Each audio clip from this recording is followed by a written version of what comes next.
everyone, and today we are going to be talking about a topic that everyone can relate to. What if I told you that hating your job isn't just draining your performance at work? It could be destroying your health, your relationship, and even your family's well being.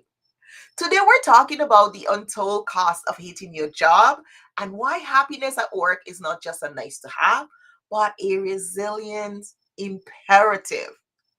Welcome, everyone. My name is Joyce Odidison, creator of the Wellbeing Intelligence and the Resilience Diagnostic Assessment. My mission is to help 1 billion people rediscover their resilience index. You're going to discover your resilience index and RX your lives. And today, I want to shine a light on the ripple effect. That ripple effect that toxic jobs have and poor leadership have on people's lives. So we think sometimes, it's just work. It's not really an impact. It is not just work, but it impacts us at home, in our marriages, and in our communities.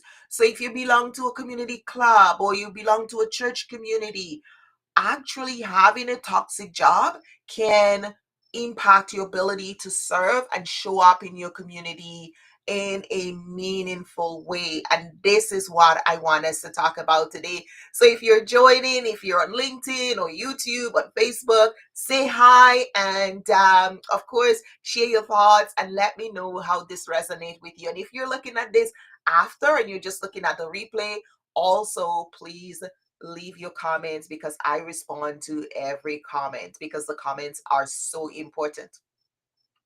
So here's what the research shows. It shows that people who hate their jobs, they don't just suffer at work, they take the negative energy home. And that it seeps into their marriages, their parenting, their community interactions, and the ripple effects are staggering. It creates a higher risk of abuse, higher likelihood of substance abuse. It increased suicidal thoughts, increased some cancers, impacts mental health, create more mental diseases, and it also can impact autoimmune and create some digestive issues. So when we're looking at the big picture, we have to think about, I hate my job. What does that mean? What is the big picture? This is not simply an HR issue anymore. It's a public health issue. Hello, my tax dollars, especially if you're in Canada where we have universal health care, our tax dollars is impacted when someone hates their job. A toxic workplace doesn't just hurt performance metrics, it destroys lives.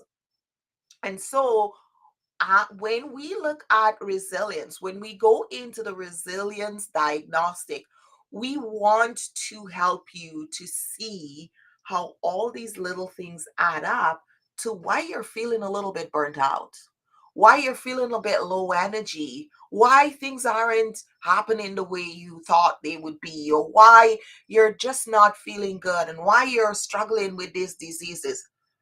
Oh, I think we have to look at it. We have to really start seeing that this is a bigger picture issue. So if you've studied my work or if you followed my work and I've authored 7 books, I teach very holistic diagnostics and I teach on the whole person. You will know that my model, the foundation of the work that I do is truly holistic and 9 dimensional. So I'm just going to share our dimensional tool here for you. So we first start looking at the whole person.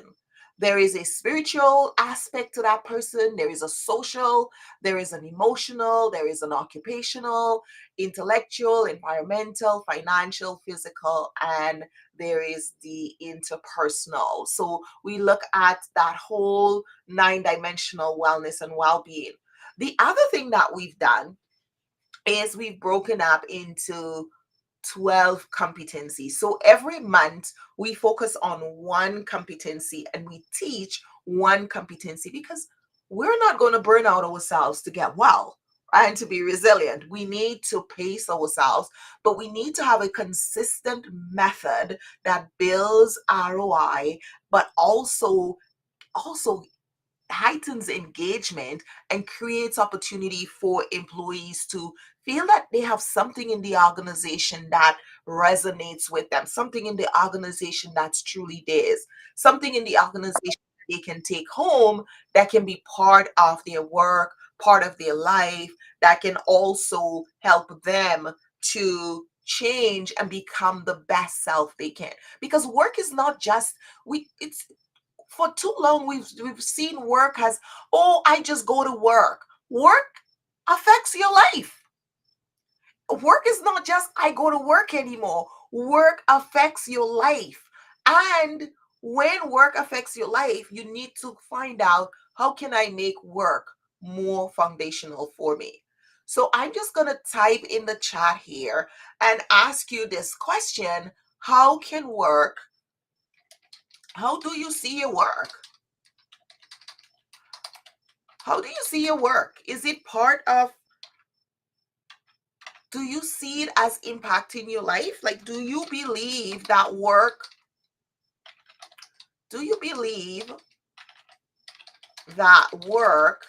impacts your whole life?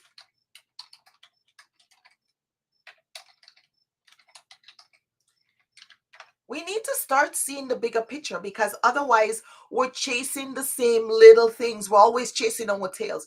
It's interesting because I was reading comments and looking at a post this morning, and they're talking about how, people have no communication skills, and the next generation, they don't know how to communicate. And I was like, well, it doesn't just start with teaching them communication. We need to teach people how to think first. Because if I cannot think, therefore, I'm going to be very anxious about having conversation. What do I say next? How do I, thinking is a skill. And so we have to teach those skills. So if you study my work, if you follow my work, I am looking at those granular elements that make up who we are, because you don't just plop on the planet and you're being, and then, oh, I'm a person and I have a body.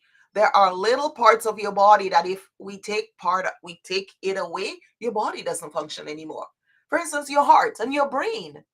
But inside your brain, there are elements of your brain that you absolutely need. There are some parts of it that maybe you can manage with, but there are. So we have to start looking at all these little things and how the sum of the parts that make us happy. And we have to do that with our life, because life is changing. As I speak to leaders, and leaders are saying, things have changed. Things have changed in the workplace. And the world used to be free trade, not anymore. The world has changed. Some orders, some things that we used to take for granted. I was saying to my husband, a lot of things have changed. It's not the way it used to be. So we have to start looking at all the elements that make up. So we've lost this. And resilience is about adaptability and agility. So I've lost all of this. Oh, I've lost this. What can I use to replace it? What can I do instead to help me to be effective, to be able to bounce back, to be able to come back and to be just as functional? So these are some things we need to really start thinking about in our bigger picture. Otherwise, we're going to be left behind. We cannot perform work the way it used to be, or do things the way it used to be. There's a big picture. I can just walk around saying I hate my job and thinking that there is no other impact. Well, that's a thought. I think I hate my boss, or I know I hate my boss, so I hate my job.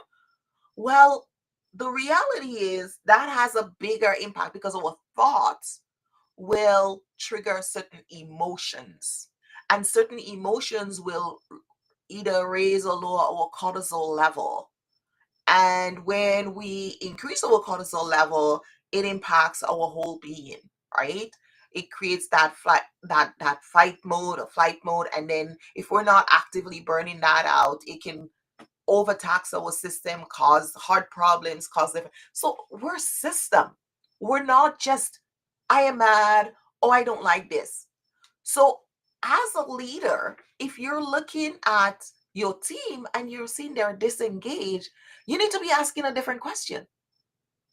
If you're a leader, you're a professional, executive, this is part for you. Because too often we think workplace culture ends at the office door, but it doesn't. The way you lead follows your employees home. If you're a leader, you're an HR, you're executive, the decisions you're making, if your team feels undervalued, if they feel unsafe, if they're feeling constantly stressed, that weight doesn't get left behind at 5 p.m. when they leave the office, or if they're working remotely when they shut down the office and they go. No, it's there. It goes home to their partners. They share it with their colleagues. They at dinner table, they talk about it, their children here. And when they should be having beautiful conversations and helping ever, they are now talking about the hectic, harassing workplace. They share with their social circles. Think about it. When was the last time you sat down with colleagues and they talked about work, right? Almost every time, right? Every time we sit down with as colleagues, we talk about work because work is part of our life. So in other words, poor leadership has a ripple effect that touches the entire families and communities. I know more about people's organizations than I want to. Because when I talk to the employees tell me how they feel about work, how they feel about their leaders, how they feel. There isn't a time that you sit down with, and those of us who are professionals, we sit down with our colleagues and we're chatting, and even over the Labor Day weekend, and we're talking, and and leaders are talking about, they are talking about the decisions that are being made. Employees are talking about what they're, this leader said to me, my my team, my executive, they have no resilience. No resilience. If they make a decision or they start a project and it failed, they don't know how to stop and say, you know what? I've looked at this project and we've taken this initiative. It didn't have the impact we wanted. So let's revise, review, and see if we want to put more energy on it. No. You know what? One of my colleagues says, like, our executives, they don't know when to leave a dead horse. Oh, they just keep beating the horse even after it's dead. Just lack of resilience. And that kills innovation. Because what she was saying is like, then you don't want to be part of it. You're like, I'm wasting my time. And that's why employees are checking out and becoming disengaged because they feel like they're wasting their time. Hey, folks, this is dead. It's not working. Let's move on. Let's move to the next thing. Let's regroup. But if leaders don't have the resilient mindset to know that they can be adaptive and that failure is part of learning and growth and innovation, when they see something failing, they hold on for dear life. Oh, it's not failing, and everybody around them can see it's failing. And no, it's not. We just have to do this. And everybody is like, and you're like, there is a time to say, well, what do you think? Should we still continue this way or should we stop? Should we move to the other way or do we try something else? Happiness at work is important. And this is why happiness at work is a resilience imperative. Happiness at work isn't just about perks or paychecks or pizza Fridays or wellness seminar or book club. It's about creating an environment where people feel respected, supported, and able to thrive. When people are happy at work, their resilience increases. It's just natural because work is such a big part of how people identify themselves, how people talk about themselves, how people feel about themselves. And when things aren't going well at work, it becomes a big part of their lives that it's just not working. Right? So it really does. It impacts their mental health. Their mental health improves. Their relationships strengthen because they're bringing good, positive vibes back home to their partner, and they're sharing about their children. It also helps with their children career choices and whether their children want to become or follow in certain careers because of what their parents are saying. That's why I call it a resilience imperative. Because without resilience at work, everything else in life starts to crack under the pressure. We spend a lot of our waking hours at work. Work is where we find meaning and purpose and contribution and participation and working in teams, making things done, being innovative. I mean, you can do it on your own in your own life, but when you have a business, when you have a team, when you're working with a group, it is so much more impactful. That is why we need to look at it differently. So, really, in wrapping up, I want to just emphasize how important it is. The question I want to leave with you is, are you leading in a way that builds resilience or breaking it down? You can do it one employee at a time, or you can do for the whole team. There are times where one leader change, we see a new leader come into a department was thriving, and a new leader start, and then we see the burnout rate we increase, then we see the stress leave increase, then we see the absenteeism increase. And you know what? Executives are just like, oh, they'll get used to it. And I was like, excuse me? You need to start putting out those fires. You need to pull that leader in and teach that leader how to coach. Actually, not just how to coach, but how to be a relational leader. And that's why we spend a lot of time on relational resilience, because leaders have such a big impact on people's lives, their livelihood, their well being, and the ripple effect, as I said before, goes down and down and down. So it's really important for us to do that. The impact of your leadership doesn't stop at work. It echoes into people's homes, their families, and their communities. So, what are you doing and what are they saying about you at work? What are they telling people about their organization based on their interaction with you? So, if you want to know how the resilient team truly is, I invite you to join me for our upcoming challenge next week. So, next week, so on September 18th, we're doing the Resilience Index Challenge. This is where you can bring your team to go through the 9 dimensional WIS diagnostic tool. So they're only going to go through one because that's going to take 20 minutes. It's a quick 60-minute challenge. They're going to see the diagnostic. It's going to reveal the hidden resilience risk, give them a resilience index that can transform how they lead, you as a leader, how you lead, and of course your team. And then, of course, you're going to be able to look at, what do I do now? What do I do next month? What do I do next quarter to build my resilience? And if this episode resonates with you, please subscribe, share with a leader you know, and leave a review. It helps us spread resilience wealth to more people around the world and make the resilience index and the whole diagnostic possible for people and organizations that we get to help every single day. So I want you to be part of my tribe and my entire community to share how important resilience is, because those poor decision making that's happening, it's because of a lack of resilience mindset. And when we don't have a good resilience mindset, we make dumb decisions and we impact people's lives, and that can have a big impact. So I want to invite you to check out the resilience index. I'm going to drop the link here for you. And if you're looking for a way to understand, let's help you to understand your your resilience level, right?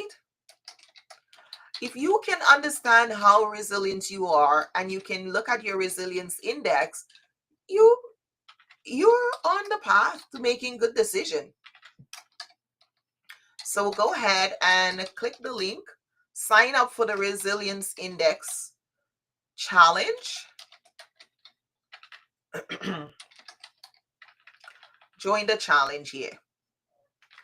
So go ahead and join the challenge.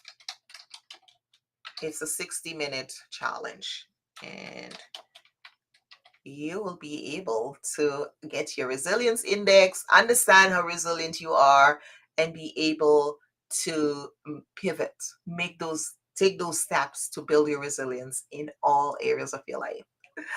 Thanks for being with me, and I'll see you in the next episode. Don't forget that everything works on a system, including your resilience. and it's a full nine-dimensional resilience concept that will help you to stay resilient in every area of your life.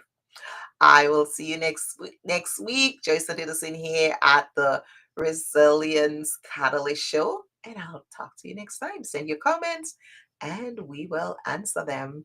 Any question you have, ask me anything, and we will go